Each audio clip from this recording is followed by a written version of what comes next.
Територіальна цілісність – основа стабільності та безпеки. Про це йшлося на міжнародному круглому столі у Києві. Його організували Асамблея Всесвітньої діаспори в США, Асамблея національності України, Об'єднаний конгрес азербайджанців України та Конгрес азербайджанців Європи.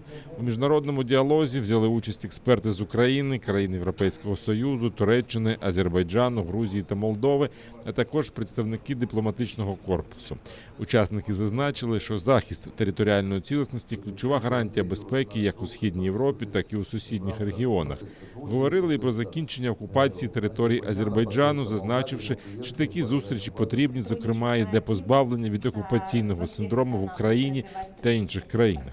Голова Асамблеї національності України, голова Об'єднаного конгресу азербайджанців України Ровшан Тагієв заявив, що Азербайджан забезпечив стабільність на Південному Кавказі, поновивши свою територіальну цілісність. И двусторонние отношения укреплять, региональную безопасность надо создать.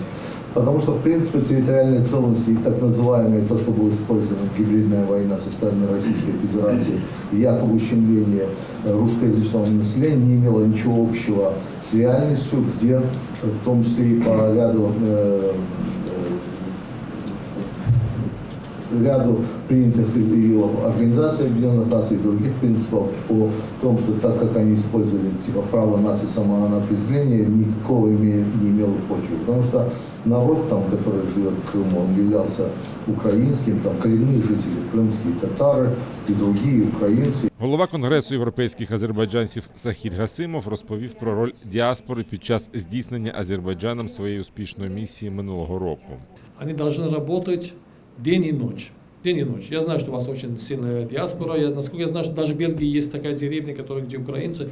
Если я неправильно говорю, вы поправляйте меня. Я знаю, что в Канаде очень много украинцев проживает. Вот с кем вы должны работать. Вот кто постоянно должен каждый день работать в Европарламенте, Еврокомиссии, с политической партией Европы. Народний депутат Людмила Буймістер розповіла про загрози російської агресії та необхідності співпраці зі світовою спільнотою та НАТО для того, щоб цій агресії протистояти.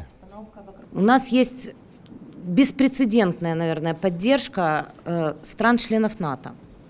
Особенно последняя эскалация ситуации на границах с Украиной показала, что чем больше агрессии проявляет по отношению к нам Российская Федерация, тем более сплоченными становятся наши партнеры в поддержке Украины. Уже Совет министров стран-членов НАТО принял решение о предоставлении Украине военной авиации в случае дальнейшей эскалации конфликта на Донбассе. Или, в принципе, пересечения хоть одним русским военным границ Украины. Также, по неофициальным данным, страны-члены НАТО в индивидуальном порядке готовы предоставлять вооружение и помогать Украине защищать свою территориальную целостность.